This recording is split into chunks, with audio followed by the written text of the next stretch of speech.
नमस्कार दोस्तों, आज हम लोग इस चैप्टर में परिमेय संख्याओं के योग के प्रगुण पढ़ेंगे।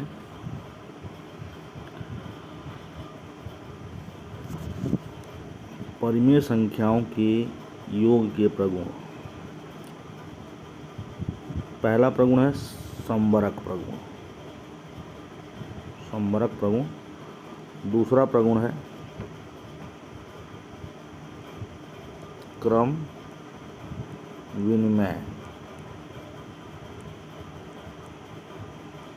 प्रगुण और तीसरा प्रगुण है सहचर्य प्रगुण।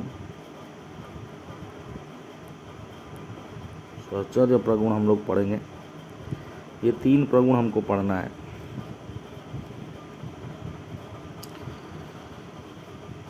इन तीनों प्रगुणों में सबसे पहले हम लोग पढ़ेंगे समवरक प्रगुण। समवरक प्रगुण क्या है, इन तीनों प्रगुण को हम लोग अच्छे से समझेंगे। उसमें सबसे पहले हम लोग समवरक प्रगुण को समझते हैं। समवरक प्रगुण ये कहता है कि यदि कोई दो परिमेय संख्या अगर हम लेते हैं और उनको जोड़ें, जैसे P/Q प्लस R/S अगर हम लेते हैं, इन दो परिमेय संख्याओं को जोड़ते हैं और तीसरा हमारा जो इनका योगफल आता है, तो अगर ये भी परिमेय संख्या आता है तो परिमेय संख्याएं जो होती हैं समवरक जो प्रगुण है इसके नियम का पालन करती हैं, यानी उसको इस नियम का पालन करती हैं। तो समवरक प्रगुण ये होता है कि किन्हीं दो परिमेय संख्याओं को जोड़ें और उनका योगफल भी परिमेय संख्या अगर आ जाए तो परिमेय संख्याएं समवरक प्रगुण का यानी समवरक नियम का पालन करती हैं। समवरक प्रगुण में ये होता है। और जनरली जो है इसमें दो परिमेय संख्या दिया गया है, एक 2/-15 और -9/10। अगर हम इनको जोड़ते हैं और देखते हैं क्या योगफल एक परिमेय संख्या आता है, तो जनरली हम देखते हैं कि जब इन दोनों को हम जोड़ते हैं, इसके हर को हम सबसे पहले माइनस है तो इस प्लस में कन्वर्ट करेंगे और फिर जोड़ेंगे तो -2/15 और -9/10 आएगा। एलसीएम लेंगे, एलसीएम 15 और 10 का एलसीएम हो जाएगा 30 आ जाएगा। एलसीएम जो होता है लिस्ट कॉमन फैक्टर जो होता है, यानी 15 और 10 के पहाड़े में वो छोटी से छोटी संख्या जो दोनों के पहाड़े में आती है, यानी 15 के पहाड़े में भी और 10 के पहाड़े में भी जो संख्याएं आती हैं सबसे पहले कॉमन हो, जो दोनों में कॉमन हो इनके पहाड़े में, जैसे 15 एक कम 15, 15 दूनी 30, 15 तियाँ 45, ये हो गया। 10 एक कम 10, 10 दूनी 20, 10 तियाँ 30, 30 इसमें भी आ रहा है, 30 इसमें, दोनों में कॉमन है और ये सबसे छोटा भी है, तो इसका एलसीएम हो जाएगा 30। एलसीएम 30 ले लेंगे, फिर इस 15 से 30 में भाग करेंगे, 2 आएगा, 2 का गुणा -2 में करेंगे तो ये हो जाएगा -4, और 10 से भाग करेंगे फिर 30 में और आएगा 3, 3 का गुणा -9 में करेंगे तो ये जाएगा -27, -4 धन -27, ब्रैकेट खोलेंगे प्लस और माइनस का, ये जो प्लस है यहाँ पे और ये माइनस है, इन दोनों का आपस में गुणा माइनस हो जाएगा, -4 और -27, माइनस माइनस प्लस हो जाता है, दोनों को जोड़ देंगे, चिन्ह हमेशा माइनस का लगेगा, और -27 में -4 जोड़ेंगे -31/30, और हम इसको देख रहे हैं कि ये भी एक परिमेय संख्या है। तो दो परिमेय संख्याओं का योगफल सदैव एक परिमेय संख्या होता है, यही होता है समवरक प्रगुण। परिमेय संख्याएं समवरक प्रगुण का पालन करती हैं। प्रयास कीजिए, दिया हुआ है, इसमें 2 प्रश्न हैं, -3/-11 प्लस -4/-33, इन दोनों को आप जोड़ कर देखिए और बताइए क्या ये समवरक प्रगुण का पालन कर रही हैं दोनों।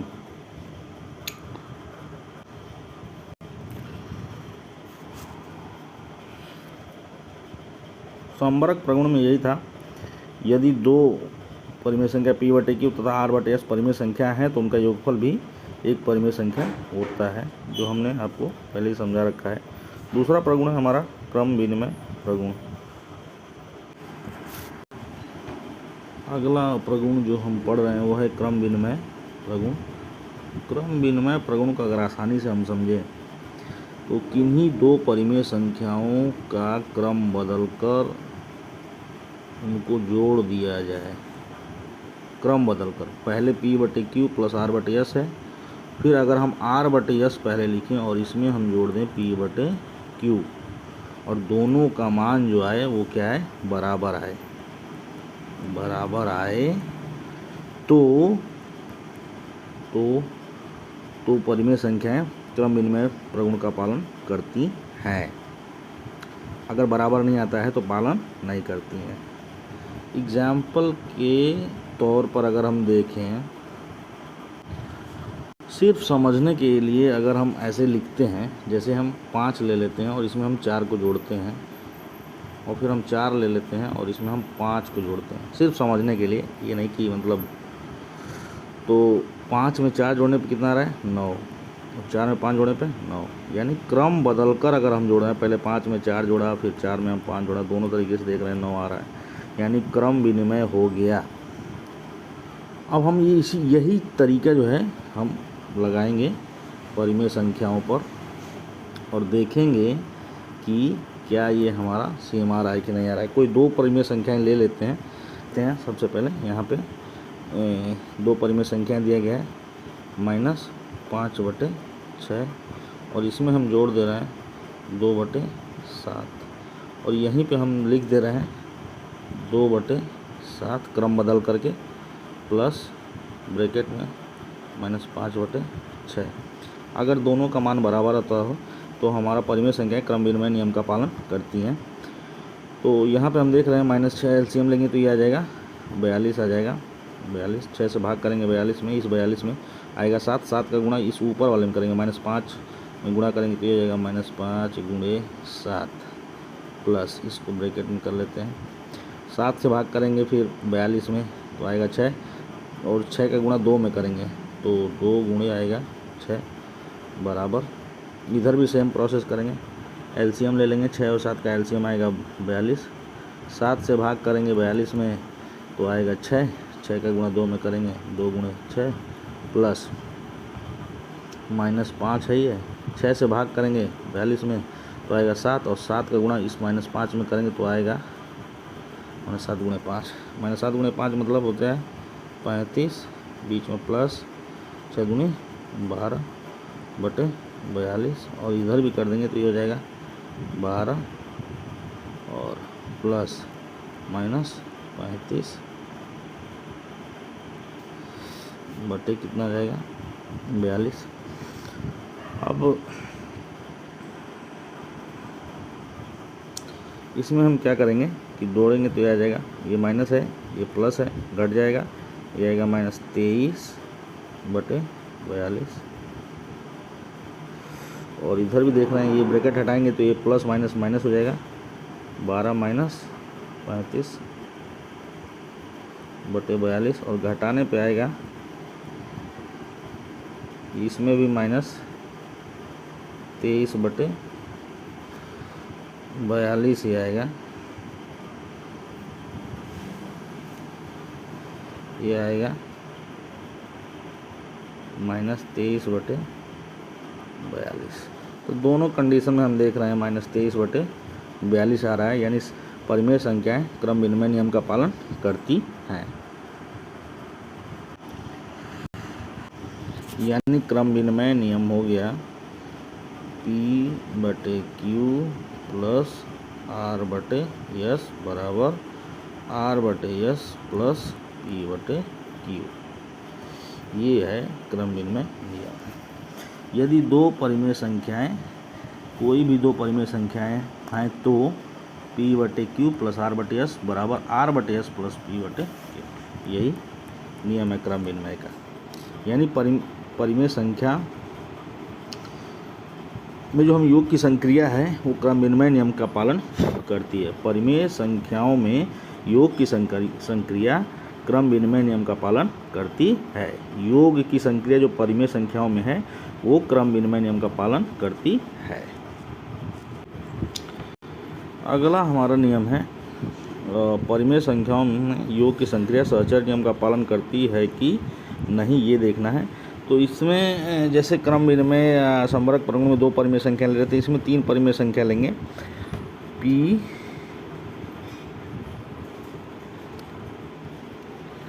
ये ले लेंगे हम P/Q प्लस R/S। किन्हीं 2 परिमेय संख्याओं में अगर हम तीसरी परिमेय संख्या को जोड़ें या पहली परिमेय संख्या में अंतिम 2 संख्याओं को जोड़ें, अगर दोनों का मान बराबर आता है यानी इसका और इसका, तो परिमेय संख्याएं स्वाचार्य प्रगुण का पालन करती हैं। योग की संक्रिया, परिमेय संख्याओं में योग की संक्रिया अगर ये फॉलो हो रहा है तब जो है परिमेय संख्याओं में योग की संक्रिया स्वाचार्य प्रगुण का पालन करती है, अन्यथा नहीं। अगर ये फॉलो हो रहा है तब पहली दोनों के योग में कोई 3 परिमेय संख्या लें और पहले दोनों के योग में तीसरी को जोड़ें, अथवा पहले में यानी पहले में अंतिम दोनों संख्याओं को जोड़ें, पहली संख्या में दूसरी और तीसरी को जोड़ें, योग को जोड़ें। अगर दोनों का मान बराबर आता है तो परिमेय संख्याओं की में योग की संक्रिया में स्वाचार्य प्रगुण फॉलो होता है। इसको हम एग्जाम्पल के तौर पे समझ लेते हैं। कोई 3 परिमेय संख्या लिया गया है, जैसे ये है -2/3 -3/4 -2/3 3/4 और 1/-5। ये 3 परिमेय संख्याएँ हैं। तो पहले दोनों के योग में तीसरी को जोड़ दें या पहली संख्या में यानी पहली परिमेय संख्या में दूसरी और तीसरी के योग को जोड़ दें। अगर दोनों का मान बराबर आता है तो परिमेय संख्याओं में योग की संक्रिया स्वाचार्य नियम का पालन करती है। और हम देख रहे हैं कि दोनों का मान जोड़ने पे दोनों का मान बराबर आ रहा है, -7/60, और इसमें भी आ रहा है -7/7, यानी इन दोनों का मान क्या आ रहा है, बराबर आ रहा है। यानी परिमेय संख्याओं में योग की संक्रिया स्वाचार्य प्रगुण का पालन करती है।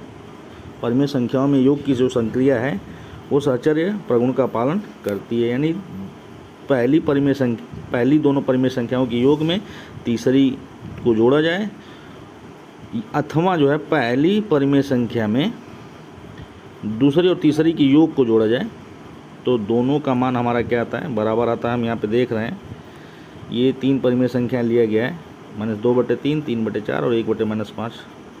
तो पहली दोनों के योग में ये देखिए जोड़ा गया है ब्रैकेट लगा के, और यहाँ पे जो है 1/5 है। फिर पहली संख्या में अंतिम दोनों संख्याओं के योग को जोड़ा जा रहा है, और हम देख रहे हैं कि दोनों का मान क्या आ रहा है, बराबर आ रहा है। इस तरीके से परिमेय संख्याओं में योग की संक्रिया स्वाचार्य प्रगुण का पालन करती है। स्वाचार्य प्रगुण जो है हो जाएगा P/Q प्लस R/S में हम T/U जोड़ दें, अथवा ये मान बराबर आना चाहिए किसमें, P/Q प्लस अंतिम दोनों संख्याओं का योग इसमें जोड़ दें। और अगर ये दोनों मान बराबर आ गया तो ये हमारा स्वाचार्य प्रगुण का पालन हो रहा है। इस प्रकार हम देखते हैं कि 3 परिमेय, इसको हम पढ़ते हैं 3 परिमेय संख्याओं के जोड़ने के लिए पहली 2 परिमेय संख्याओं के योगफल में तीसरी संख्या जोड़ें, अथवा पहली संख्या अंतिम 2 संख्याओं के योगफल में जोड़ें। दोनों ही परिस्थितियों में योगफल समान होता है तो हमारा परिमेय संख्याओं में योग की संक्रिया स्वाचार्य नियम का पालन करती है, जो यहाँ पे दिया गया है। P/Q प्लस R/S में हमने जोड़ा है T/U, बराबर हो रहा है P/Q प्लस ब्रैकेट में R/S प्लस T/U। यही नियम है हमारा जो है स्वाचार्य नियम का।